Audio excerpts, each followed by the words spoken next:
Pick your head up, you ain't gonna believe this. It's your boy Squint talking that What's shit, up, you guys? It's your boy Squint here with another episode of A Man in His podcast. Podcast, the first episode of 2024. Today I have a very special guest. Go ahead and introduce yourself. Hello, my name is Connor Hopkins. How's it going? I just seen you fucking 3 days ago, but how's it Yeah, going? dude. Yeah. No, things are going great. I mean, yeah, getting to see you down in St. Louis, or Alton, technically, was awesome. I fucking love Anarchy, man. So, like, I'm so stoked to be back. I was gonna say, how did it feel to be in Spalding Hall? Because I know that's a big, like, a goal for a lot of wrestlers is to wrestle inside Spalding Hall. Yeah, dude. So that was actually my second time wrestling in Spalding. Okay. My Spalding debut was, let's see, when would it have been? It would have been, gosh, I can't even remember. It was like the first Dingo. I was on the pre-show, but yeah, I think I tapped out to Sean Orleans or something like that. Yeah, I think it was a 6-man. It was you in, I forgot who you faced, Sean and 2 others. I forgot who it was, but yeah. It was me. I know that it was me, Jalistico, and probably Nick King. Against Sean Orleans and 2 of his partners. Yeah, but no, it was awesome being able to see you live for the first time. In that match, fucking ruled. Dude, I am so unbelievably happy about how that match went because, like, it is everything that I love about tag team wrestling. Like, it feels so good to be able to, like, really dive into it and be able to have a really, really good tag match. When you were telling me about that match before it officially got announced, you told me about it, and I was like, oh, that's going to roll so hard. And then once it got announced, you, Anakin, Zach, Christian, all of you guys were just hyping it up, and I knew you guys were going to deliver. Dude, yeah, like, I mean, I've known Murph for years at this point, and we've never, like, actually gotten to do anything really in just a match against each other. So, like, it was really cool to be able to work with him. Zach, I've, heard great things about and, like, know him kind of as, like, a mutual friend. And then, yeah, getting to team with my best friend, Christian Rose. Yeah, like, there's no reason that it shouldn't have been awesome. And, like, we just went out there and had fun. I was going to say, you guys put on, like, a thing. I cannot stress it enough to anyone listening. Go to IWTV, watch the whole event. The whole event was amazing. Yeah. But that tag match, that, like, tag team wrestling, the older I get, the more and more I love and appreciate tag team wrestling. And like you said, that is everything that I love about tag team wrestling also. Dude, and like I am always talking about online, like, that early aughts Ring of Honor style, like, that is very, very present in that tag match. And, like, it definitely proves my theory that, like, that style of wrestling still works. Oh, yeah. Yeah. Have you heard the story of my first time meeting Zach Sawyers? No. So it was the Tanaka show, and I put on Twitter the night before. I was like, yo, I got stickers. If you want any, come up to me. And I showed up to the show, helped set up and all of that. And Anakin grabs me by the arm. He's like, yo, come over here. Zach needs to talk to you right fucking now. And I'm like, whoa, okay. And I, like, went up to Zach, and I was like, hey, sir, heard you wanted to talk to me. Because I didn't know him, and I didn't want to be rude and go, hey, what the fuck you want? And he's like, come over here. We need to talk. And, like, they pulled me away from everyone. And I'm like, oh, shit, what did I do? And Zach's like, so I heard you got stickers. Can I have one? I was like, you motherfuckers. Dude, I was freaking. And then they just did it to me Friday. Anakin came up to me. He's like, hey, Zach needs to speak to you right fucking now. And I was like, okay, again? And then I went to Zach, and I was like, what's up, dude? And he's like, I heard you weren't going to fucking be here while you're here. And I was like, I found a ride. And then he told me, he's like, hey, Jackson wants to speak to you. And I was like, all right, sure. And I, like, started walking towards him, and Anakin, like, grabbed me by the shoulder. He's like, don't listen to Zach. Don't listen to Zach. And I was like, okay. And, like, to this day, I bring it up, like, to anyone I, like, that was my first time being ribbed, I guess. And I just... Yeah, dude. Murph and Zach together are just a lethal duo because they both like have the same sense of humor, so they know how to like. It's honestly like it shows in their tag wrestling, just like how it shows in me and Rose's tag wrestling when you like understand each other's sense of humor, so you can team up on people. Most definitely. I do have one thing I want to say about before the match. Hmm? You came out with a Miller Lite. Is that your favorite beer? Now it's come to some tension here for me internally, you know, because these are things that I stay up at night worrying about. Because I'm a diehard Pabst Blue Ribbon fan. That being said, a Miller Lite has never done me wrong in my entire life. And I think Miller Lite is taking the dub right now because it is so unbelievably just crushable. Oh, yeah. My go-to beer is Bud Select, and that's probably the St. Louis in me. But Okay. Bud Select is that was my first beer I ever drank whenever I first started drinking. And like to this day, if I'm like out at a bar or something, I just get a Bud Select. It's like you said, it's your like for you, Miller. Like I can just Yeah. I can drink it like water. It doesn't taste like beer to me anymore. Yeah, I'm that way also with like if I can get it, tap Coors Light because I can drink that legitimately all day. Like nothing. Yeah. I had Coors Banquet for the first time a few months ago. It's not good. It's not beer. Like I was at my friend's house and I bought a 12-pack and I like drank all 12. And my friend's like, "Are you good?" And I was like, "Dude, that's water." I was like, "That's water to me." I was like, "That did not taste like beer at all." Dude, like, I don't like Coors Banquet. Also, welcome to Beer Talk. Yeah. Yeah. No, Coors Banquet. I remember my friend, I bought him Coors one day. And he's like, "Did you know they came in a small glass bottle?" And I was like, "Yeah, I know." I was like, "I'm sorry for that." He's like, "No, it ruled." I was like, "No, it doesn't." I was like, "Those little small bottles suck." Yeah, dude. And they get warm so fast. Oh my God. Yeah. Absolutely. They're just impractical. Frankly, it's a no from me, dog. No, exactly. My friend, I also don't like very heavy beer though. Like a Miller High Life, I'm out. I don't really care for. Any of the Coors Banquet, none of the heavy stuff. My friend swears by the heavy beers. Like when we'll go out to a bar, he'll get like a round of beers for everyone, and he'll get like some of the nastiest like IPAs, and I'm just like, "Nah, I'm good, dog." I was like, "I appreciate it, but I'm good." I worked at a brewery for a while, so I have a taste for the IPAs, but I'm talking about like your Bud Heavies of the world that are just like, it's not necessarily that they're like potent tasting, it's just that they are so fucking heavy. Yeah, definitely. My dad just came home from work the other day with two tall boys of some, I forgot what beer it was, but they were, what was it? Anyways, it was super heavy. And I remember like we did a taste around the house, like we all took a sip of it, and me and my dad were like, "Oh my God," and my stepmom was like, "Oh, that's fine." And then my brother tasted it. It was his first time tasting beer, and he's like, "Oh my God, how do you drink beer?" And we're like, "Well, one, bad one. Two, it's an acquired taste. Like you get used to it." My first beer was a room temp Old Milwaukee. It's always the room temp. I don't think I took more than 2 sips of it because it was awful. The first beer that made me enjoy drinking beer was Goose Island 612. Okay. I don't know why. It was very lemony, and I liked that at the time. I remember when I turned 21, it was right during the coronavirus, right when COVID started, and everyone was like, "Oh, Corona this, Corona that." And I was like, "I'll try Corona," and that was like my first legal beer, and I took like 2 sips, and I was like, "Oh my God!" It was just like the older I've gotten, the more I've gotten acquired to different beers, but just I feel like 2 middle-aged men right now just talking about different beers. Right. Here's a fun story for you, and then we should talk about wrestling because I got some. Let's talk about some shit. But so when I celebrated my 21st birthday, it was like a Wednesday, just in the middle of the week, whatever.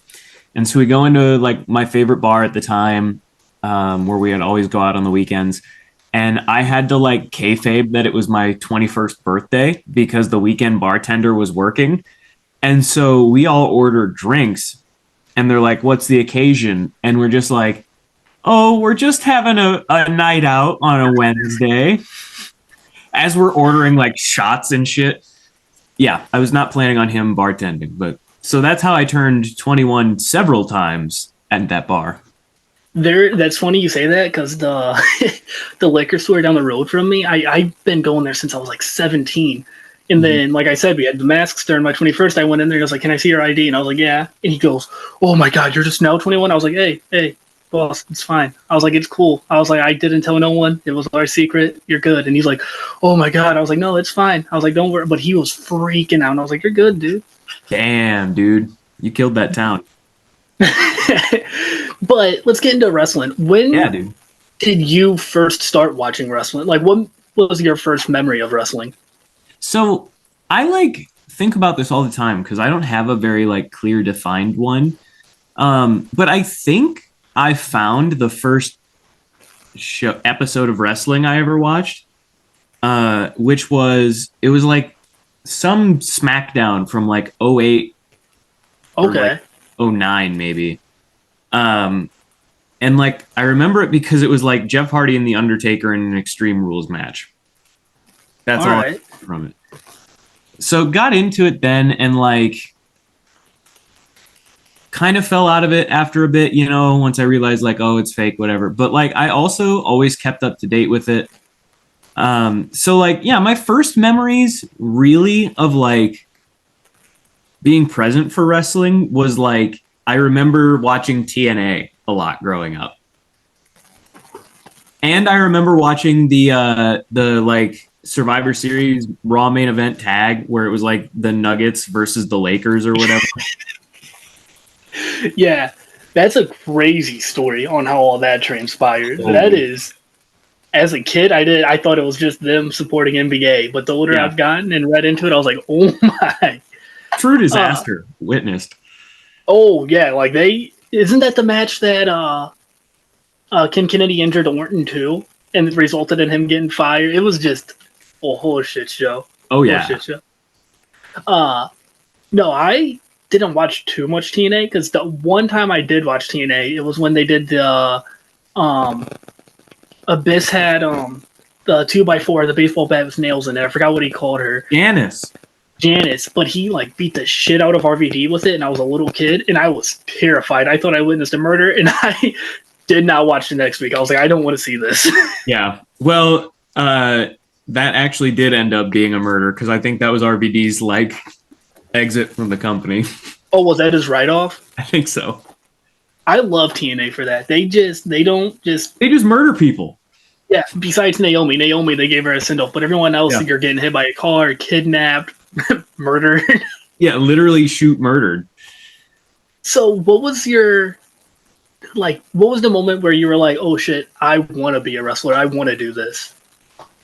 I mean, I always kind of did because like I always growing up was like either wrestling on like the mattresses or trying different wrestling moves or doing stuff on the trampoline. Like, yeah, trampoline wrestling was a lot. And I think that's when I kind of realized that maybe I could actually do this.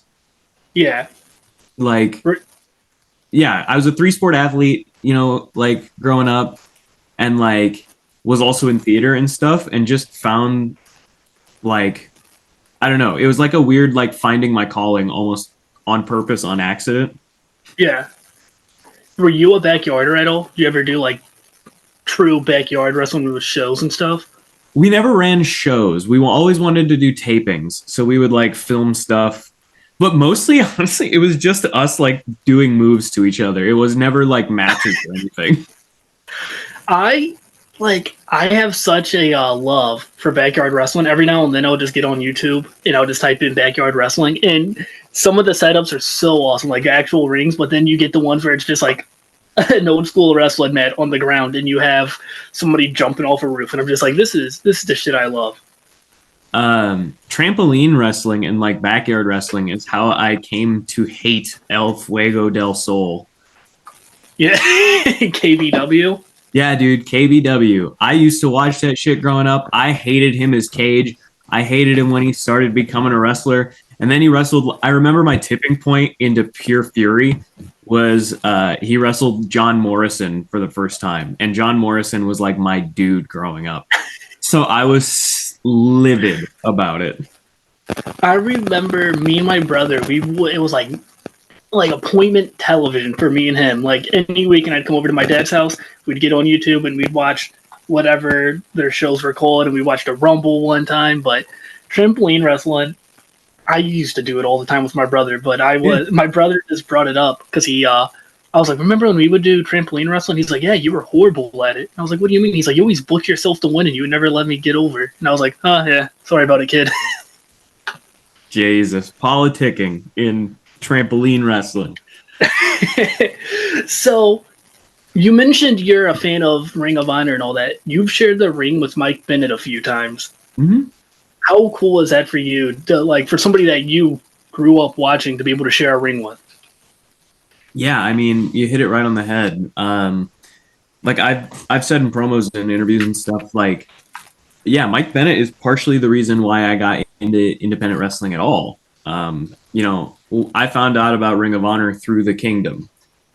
And so now in the year of our Lord 2024, like a decade after I discovered Ring of Honor through these people, I'm wrestling, you know, Mike Bennett of now still the Kingdom. Yeah. He's one half of the Ring of Honor tag team champions. Like, yeah, that's no other way to describe there's not words for it. Like, there's just truly not words for it. It's a surreal experience. And working with Mike is awesome. Like, he's so good, and we just beat the shit out of each other. It rules. I also seen that you've shared a ring doing research on Cage Match. You shared a ring with little Guido. Yeah. Guido is my guy because I'm a huge WWE CW fan. Oh my and God. That made me get into ECW, and seeing little Guido, I love him. Dude, Guido's a hoot. He's wild. Like, putting everything together with him, and like, there were so many things that I was so pissed off about in that match. But like, at the end of the day, like, once it was over, I was just like, I just worked with Lil Guido and we did a dance off. Okay.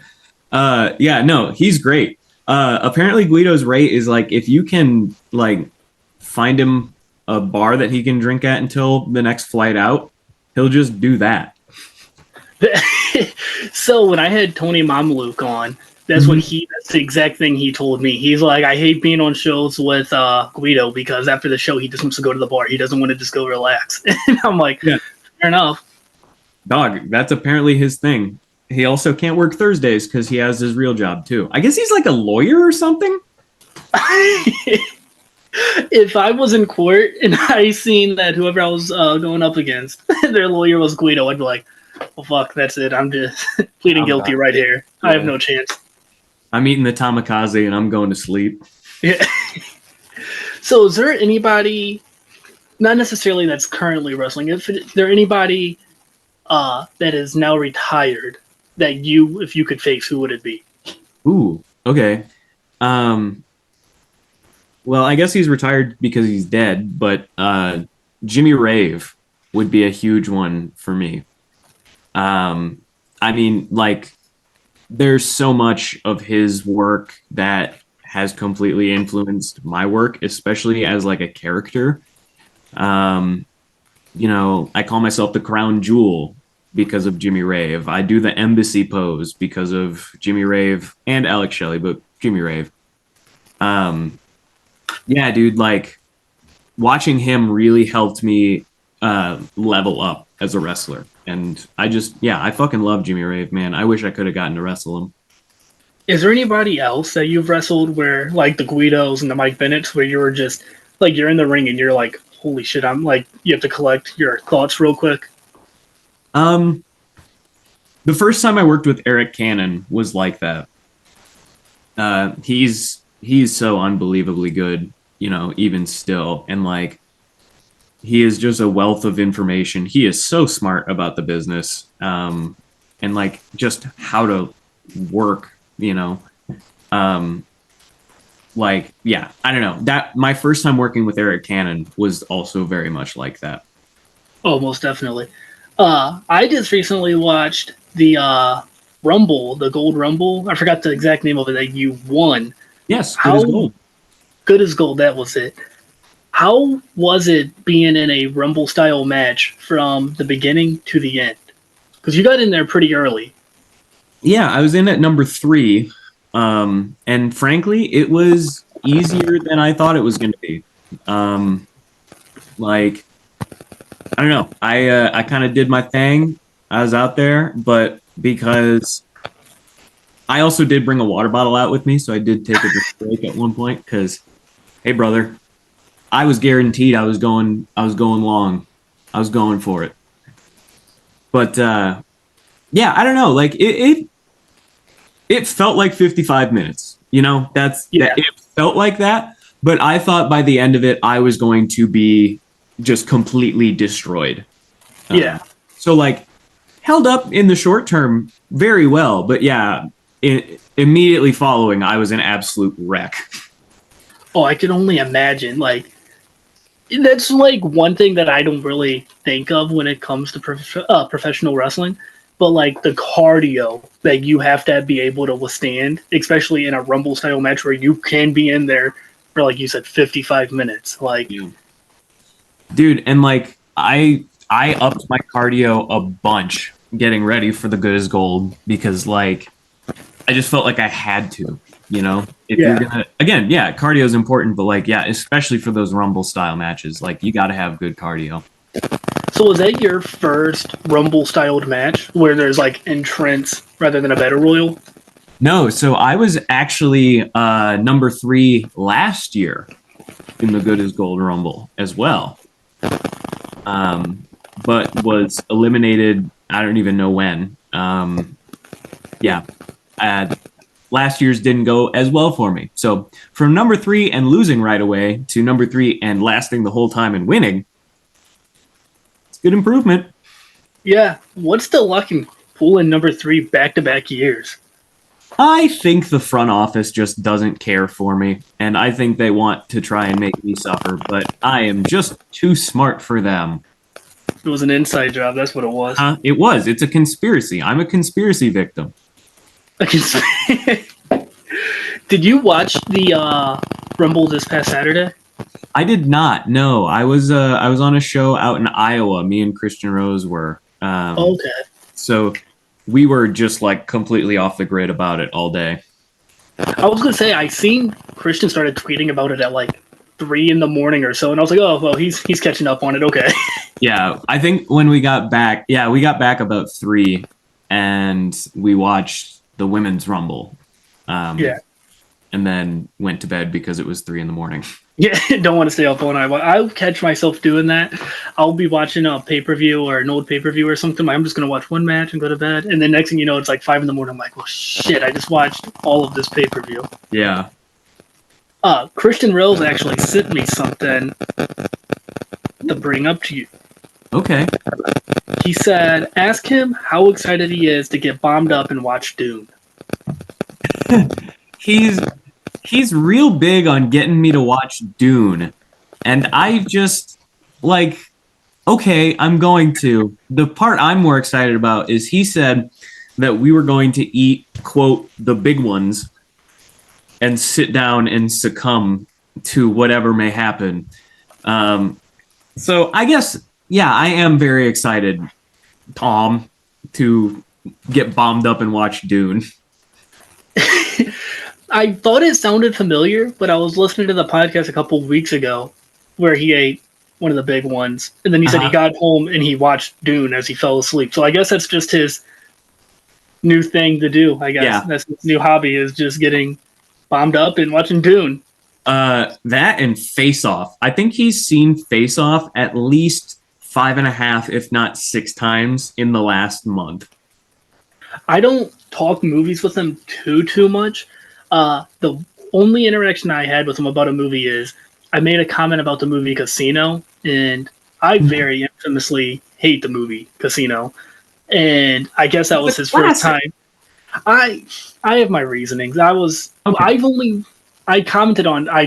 one of his tweets because he said something about something being incredibly boring, and I said me watching Casino, and he commented under it, and he's like, "What is your issue?" And I was like, so what it was is I was like 18 or 19. I'm not a big movie guy in general, and the movie was just slow to me. And I understand people appreciate those type of movies. It just wasn't my taste at the time. But I did tell him, per his request, I am going to rewatch it, and I am going to essentially do a book report on it for him. Good. So, but no, that's my new favorite thing is getting people's reactions when I say I don't like Casino. Because I have no reason to not like it other than I was just young and it was long. Yeah, that's valid. And then he also said, at another part, he said, make sure to mention that we are a subset of those damn coyotes. The Guatemalan Insane Asylum. Yeah, that's the word. I don't remember where that came from. It was like it's a Simpsons reference, I think. And for some reason, Rose has got it in his head that, you know how like the Outsiders are part of the NWO? Yeah. We are the Guatemalan Insane of TDC. So how did TDC come about? Yeah. So it was originally myself, Rose, Berna, and Dakota, another Zawa trainee, and we went in to do a tournament at Rocket Pro Wrestling, and we just kind of came up with the name Those Damn Coyotes. Like myself, Rose, and Deschain all like would ride together to shows and everything. So like there was also that connection there. And it just kind of formed, and Berna again also like would hang out with us all the time and would ride to shows together, and you know, we were all just friends. Yeah. And so and I was Berna's tag partner for a while. So we like kind of came as a unit. We were supposed to be the tag team, but anyways, yeah. So like, we enter this tournament at Rocket Pro. It kind of got some buzz, like the gimmick got over, and so it kind of just snowballed from there. And again, because we're just actual friends, like who travel together and drink together and work out together. Like I basically have my own room at Christian Rose's house. So like, yeah, we're Those Damn Coyotes, man. I was going to say, it just seems like it was just a super simple decision to make the name, though, These Damn Coyotes. Yeah, we wanted to do like for a while there, every state, you know, had their faction, their whatever. Yeah. And at the time, Rose was called that damn coyote. Mm-hmm. And so, yeah, we threw around a couple of ideas, and then I was just like, what if we were those damn coyotes? And yeah, it sounds cool. Rest is history. Yeah. I will say I loved the shit out of your guys' entrance jackets. And I don't know if you guys sell them or not, but if you do, or if you ever end up selling them, I'm gonna have to get one. Those are one of one as of right now. That was a late night Etsy purchase several weeks. Oh, was it?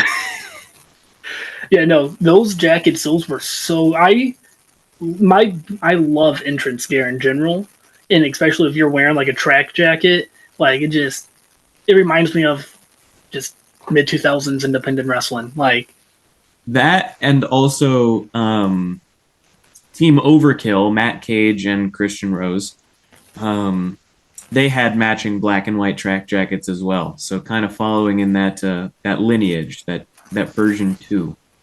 Okay.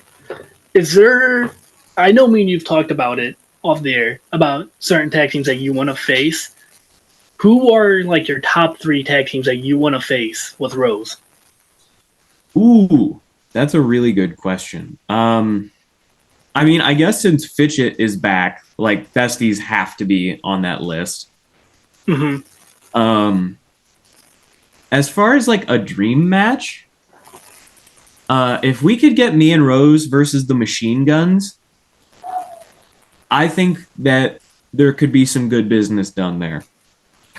And then, I don't know. Maybe Bussy. That would be fun. I could see that. Yeah.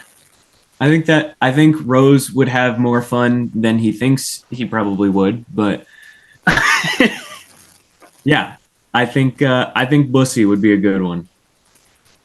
Oh, I'm just imagining that match because Effie, he can fucking hit hard too. Yeah, People forget that about him. People think he's just a comedy wrestler. He can hit hard as fuck. So yeah, and we would make him, and it would be great. oh, I want to bring up in your match against Anakin and Zach. Anakin went for that suicide dive, and then I think it was Christian caught him, and then you just super kicked him out of midair. That was a Christian Rose idea. And if you're interested in seeing the whole match, you can catch it now on IWTV. IWTV Gateway to Anarchy. I cannot stop fucking talking about that show. That show was stellar, top to bottom. True. It was a killer show, and I think it's really going to start something new for St. Louis Anarchy. Like, I think 2024, they have put themselves in a position where I think that they are going to do very, very good things. Like, top to bottom, the roster is stacked. It's just, if they keep putting on shows like this, I don't understand how they're not going to, be the most talked about thing on the indies. No, absolutely. There was not a single match on that card, literally from the pre-show on, where I was like, not just amazed. Like, I went away from every match like, holy shit. Yeah. And it sucks being a hard cam guy there because I want to just cheer and stuff like that, and I had to catch myself not doing that because I'll be sitting there holding the camera, and I'll when Fitchett came out, I was ready to just go nuts, but I was like, I have to hold the camera. Don't freak out right now. Remember your job. Yeah, I know that's the hardest part about being on camera is not tipping the fucking camera over when something cool happens. But no, like you said, the roster just top to bottom, and I'm hoping by this time next year that Anarchy has spoken about all the other top promotions, not just in the Midwest, but the whole United States. Dude, Anarchy had this feeling, you talk about the Anarchy atmosphere, and I've never really felt a part of that before, but I did last week, and man, it's just, that show, T2B, everyone was firing, and yeah, it was really, really solid. I recommend watching it top to bottom. Anarchy atmosphere, there's no real way to describe it. Other than just, you have to be there. Anarchy's slogan is feel something. That's, you just walk into Spalding and you just automatically feel something. It's weird. I've been to countless independent promotions, and just Spalding Hall in general has that aura to it. It's awesome. And, on top of that, it reeked of that early aughts indie wrestling style that I fucking love. Is there any other venues out there that famous independent venues out there that you'd want to wrestle at? The Highland Rec Center for sure. The Rexplex, the Murphy Rec Center. I'm just naming off Ring of Honor venues. I don't know, ECW Arena is obviously gotta be on my list. I think that I would love to get back into Logan Square. I love Logan Square. I've been fortunate to wrestle in some pretty cool venues in my time in wrestling. Are you going to be in Philly for Mania weekend? I don't think so, no. I think, one, work stuff is a nightmare right now trying to get off, but I'm probably not going to have that job too much longer. Yeah, I don't know. I'm not going to go out this year. I just don't honestly think that there's really anything worth it for me out there. Yeah. I'm not quite there yet. I'm working on Yeah. it. Actually, because Effie had a really great clip go out from his podcast. Like, Mania Week is not like for new people to, get a spot. It is for known people from every scene to come together and like we're gonna make some new stars. Like that's what Mania Week should be. And I am not in a position to make or really be made at this point. So I'm gonna hang out in the Midwest, chill in God's country. I was gonna say nothing wrong with the Midwest. I'm waiting for Mania to come to the Midwest. When that happens, I cannot wait. Rumor has it Minneapolis maybe sometime soon. That's what I heard. I heard next year, so 41. And if that's the case, and then like I heard Chicago might be getting one in the next couple years. Tennessee might be getting one. And if any of those happen, I'm gonna have to try to get out there. Just I want to experience a Mania in general, just to say I've been to Mania, because I feel like every wrestling fan should Oh at yeah. least try their best to. Have you been to a Mania weekend ever? No, I haven't. I was supposed to go in 2020, but obviously plans change. But yeah, no, I've never been out to one. Also because I've like between being in college and then having shoot jobs, just haven't had time. But I'm thinking maybe next year, wherever it ends up being. I was gonna say, being a wrestler with a shoot job, how do you explain that when you're like getting interviewed for a job? Be like, oh, by the way, weekends, I'm a Yeah, wrestler. it was a hard sell for my current job because there's also a lot of weekends needed there. So I had to lighten my schedule a lot, Yeah, which I was bummed about. But also, yeah, dude, it's hard to explain to them. Like in my current job, I just kind of let it out there right away, just to be like, hey, this is something, And I sometimes will use it as like a pitch for why I'm good at like business stuff. Yeah, no, dude, it's always so hard to explain. Like people just don't really understand. no. Trying to explain to my job, like I had to explain to them, like, oh, I'm gonna go to a wrestling show. I'm the cameraman there, and they're like, oh, so like SmackDown and Raw, and I'm like, no. And then they name off a bunch of other companies. Oh, like WCW. I'm like, no, just never mind. Just ignore we had this conference. Just make sure I'm off next week. Dude, at this point, like when people are like, oh, do you mean like what kind of wrestling? And I go, like the WWE stuff. No, it's not fake. It's predetermined. Yes, it hurts. Why do I do it? Because I like to. Have you wrestled John Cena yet? Because I always hear wrestlers get asked that. Like they get asked if they've wrestled all these big stars. Have you wrestled The Rock by chance yet? Like the coolest one of those interactions I've ever had was when I was bartending and a guy like knew Jerry Lynn from back in the day. And I was like, that's badass. no, that is actually super cool. Jerry Lynn fucking rules, dude. I'm so upset I've never gotten to see him live because I didn't start getting into independent wrestling until past his time. But fuck. I wish he still had one more in him. But also, dude, like, started in the 80s. So I understand what he's done. No, definitely. Do you ever have, like, the hard pill to swallow, or not hard pill to swallow, but, like, conversation to have with, like, a girl you meet and, like, you're talking about it? Do they ever, like, get thrown off about wrestling? No, because I'm pretty good to own it. I don't know. It never really comes up unless they bring it up, and then in which case I kind of just talk about it until we don't talk about it. Yeah. I basically just info dump until they change the subject. Until they're tired of it. Yeah. No, but like I have had to have some difficult conversations about stuff like that because like Yeah, dude. I've like just been like, nope, sorry, I will never be able to see you on a weekend. Yeah, I yeah. I was gonna say I didn't really think about that either because it's a weekend job. Like that's literally what it is. and like it's hard for people to see it as like working weekends. But I'm Yeah, like, nah, brother, that is a job. yeah. People think it's a hobby, but it's Yeah. not a hobby. Uh, what was I gonna say? I had something on the tip of my tongue.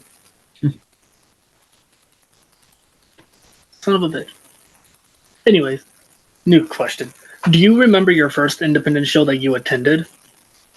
I do actually. My first independent show that I attended was this company called the MWA, the Midwest Wrestling Alliance. They were based out of Omaha, Nebraska, but they came to my small town of Bumblefuck, Illinois. Uh, and they put on a true shindy show. But they taught me how to take bumps and how to hit the ropes in a seminar beforehand, where I definitely concussed myself. Um, but that was my first taste of wrestling, like of independent wrestling, like live and like actually trying it. Mantar was there, but he was doing some weird Russian gimmick. Yeah, it was a whole big thing. There were like maybe 30 people there. So that was the first time you took a bump, also. Mm-hmm. Oh, Yeah, dude. And their ring was just boards, carpet padding, and then vinyl canvas. So like their padding was just non-existent. It was basically like bumping onto straight boards. oh my god, that's crazy. Uh, Shindies. I used to love just going to random shindies and just going there just get a taste of non-good wrestling. Is the Mm. nicest way to put it. Like just to go there and have fun and heckle. And like some of the stuff you see at shindy shows is just Yeah, it's dude. insane. I'm kind of grateful that I like never really attended them as a fan. Like I didn't start going to indie shows regularly until I was like booked on them. Um, Yeah, because like nothing that our area was such a dead zone for so long. There was just no wrestling whatsoever in the area. yeah. I'm lucky enough to the only indie shows I really went to were in St. Louis. So like the Glory Pros, the WrestleMaxes, Anarchy, all of those. Yeah. But I remember my friend took me to Middle of Illinois. I'm not going to name the promotion. I don't think they're still around. But it was in Homer, Illinois. And Was it IWA Mid South? no, it Yeah. was.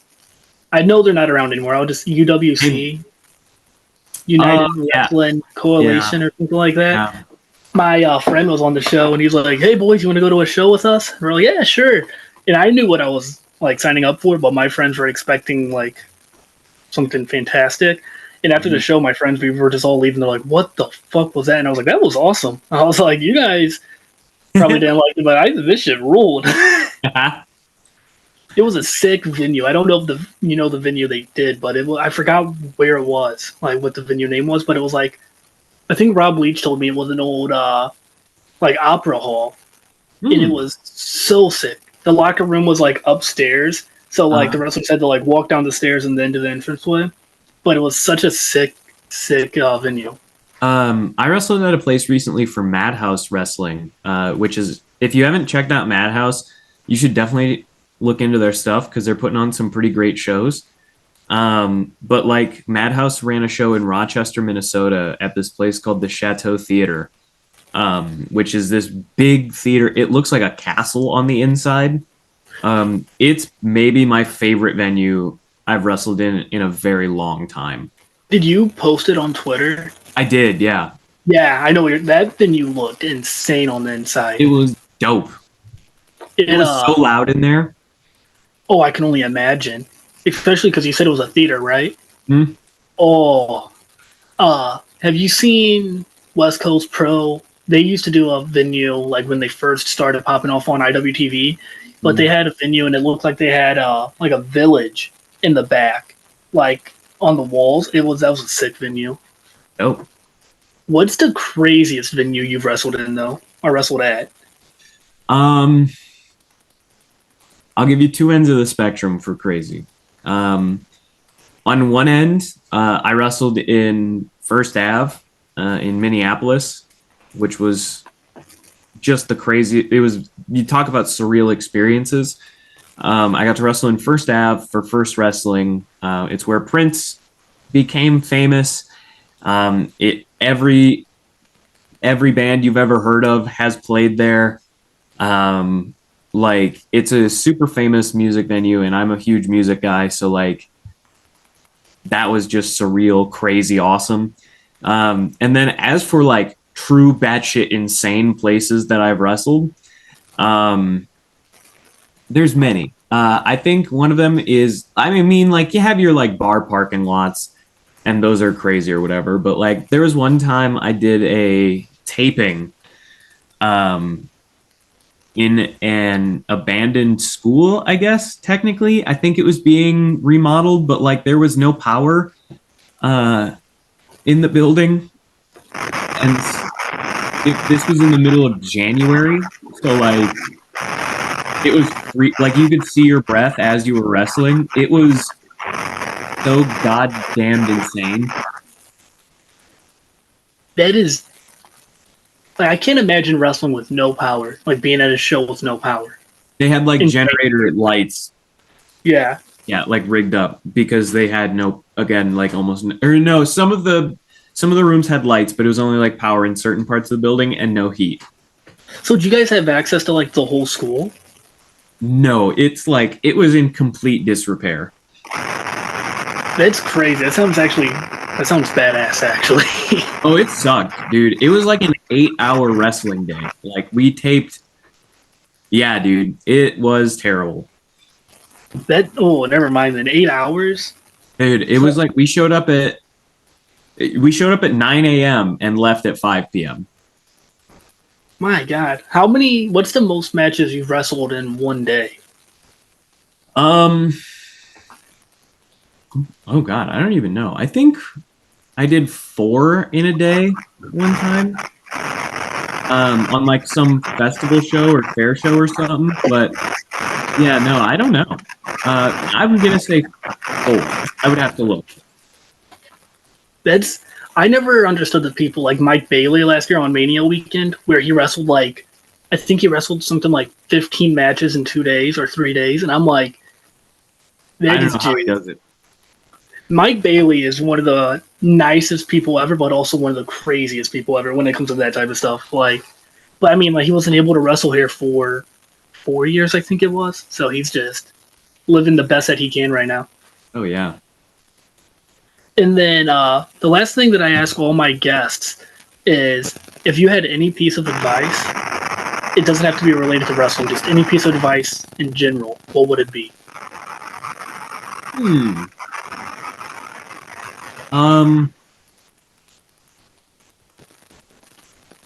I think it would be stop caring what other people think as much. They're not. They don't. Like, stop caring so much. And that goes for people in wrestling and also for people who just need that advice. Yeah, just people outside of wrestling too, yeah. No, definitely. And then do you want to let the people know where they can find you on social media, merch, upcoming shows, all that stuff? You can find me on Twitter and Instagram at Connor Hopkins _98 or Connor Hopkins 98. Sorry. I'm really active on Twitter. That's mostly where I'm at. You can get my merch website, chmerch.com, thosedamncoyotes.com for all of your TDC merchandise. You can catch me at independent professional wrestling shows such as St. Louis Anarchy, Rocket Pro Wrestling, Dreamwave Wrestling, Higher Ground, Battleground. You can find me all over Time Bomb Pro, Madhouse Wrestling. Check out all those people. They're doing great stuff. Did I rock those plugs or what? That was impressive. You just fired all those off like Excalibur does on Dynamite, just real quick. Boom. Steel trap. And then is there anything else you want to say before we wrap this up? hey, do you like independent professional wrestling from the early 2000s? Do you like wrestlers who do that style? If so, you should book me. Especially if this goes international at all, because that's my goal for this year, is I want to go international. Dude, Connor Hopkins International 2024. Yeah. That's going to do it for this episode, guys.